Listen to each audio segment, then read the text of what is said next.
Dan sunat bagi perempuan itu qamak juga. Orang perempuan suara dia ni setengah kata aurat, setengah kata tidak aurat. Atas kata hak tidak aurat pun kena jaga juga. Tak boleh tepik. Kerana azan memerlukan mengeluarkan suara yang deras sehingga habis orang kampung dengar. Maka tidak molek bagi orang perempuan berbuat begitu.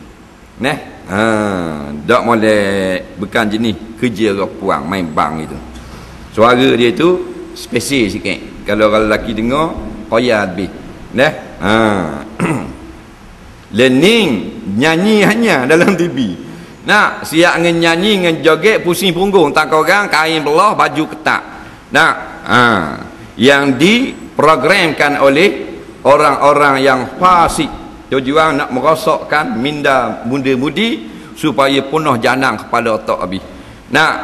Duk reka semua benda hak Tuhan larang, hak Nabi marah. Siap dengan wak sekolah latihan joget. Ada sekolah latihan joget, latihan nyanyi. Nabi kata apa jangan tepik nolong, kena jaga suara. Ulama-ulama kata tak boleh, kena suara perlahan-lahan. Ni ada tubuh pula pondok Fantasia.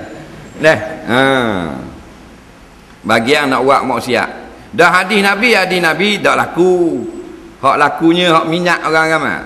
Tu dipanggil Islam liberal. Islam liberal ni hak Islam kita buat tak juga, tapi hak Islam marah tengok dulu. Kalau orang ramai suka kita buat, orang ramai tak suka kita tak buat. Maka tandingan joget, tandingan nyanyi, tandingan nari ramai suka, kita buat walau Nabi tak suka. Peduli apa aku Nabi, faham? Ni pok-pok ni. Lepas tu nak syafaat Nabi pula. Ni rohok.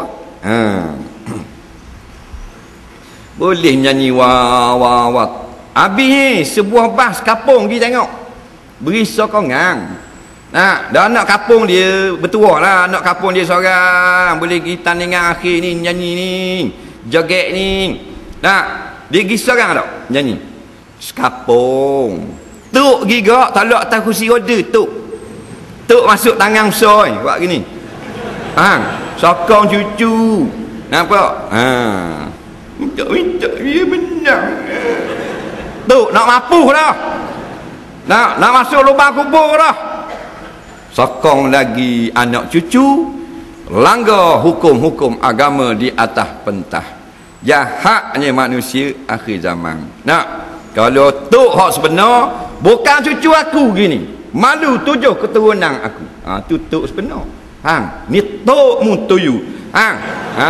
Siapa sokong juga cucu wak maksiat. Anak joget puan je boleh tandingan akhir nyanyi mak bersyukur, saya bersyukur. Allah Rabbi nak kata benda apa?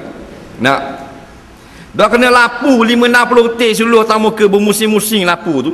Kalau kita ingat kambing semua. Faham? Kambing cerdik pada orang. Ni lapu pening pala-palanya boleh joget pula dah.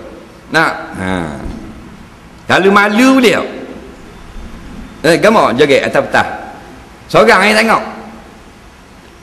Tak gamak.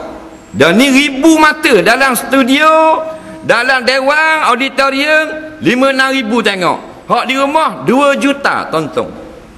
Tak malu sikit. Mula malu dah masuk sekolah tu, tak malu tak? Dia ada cikgu bahagian tarian. Cikgu kata, masa awak menari tak boleh buat kerah gini, punggung buat kocok lebih. Anggap penonton ni tak ada. Kalau ada kita berasa malu, jangan rasa malu. Nampak? Sesak tak? Sesak tak sesak? Sesak tak? Tak tahu lagi sesak ke tak? Sesak tak? Tak.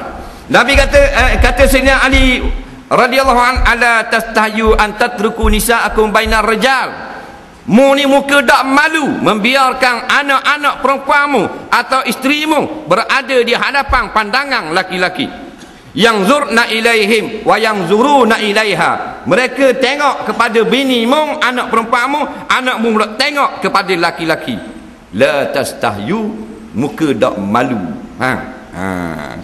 Katanya juru joget, cikgu bagian tarian, jangan malu. Kalau malu tak dapat markah. Nampak? Ni yang kata akhir sekali kurang dah orang alim, tinggal ru'usan juhala. hak jaga kebajikan kerja jaga ke negeri kita ialah pemimpin-pemimpin kepala pengak hak bodoh-bodoh. Faham tak? Fasu ilu, maka mereka itu orang minta pendapat, orang minta tanya hukum. Nampak? Fa'aftau, mata memberikan hukum. Fadallu wa adallu, maka pemimpin sudah sesat, rakyat pula habis menjadi sesat. Tu saja. Nampak? Hak Nabi larangnya buat. Siap dengan dapat belanjawang dalam benda ni, bajet belanjawang negara. Nak apa ratus juta tu bagian joget saja. Kalau pondok berapa sen boleh? Sekapeng tak boleh. Nak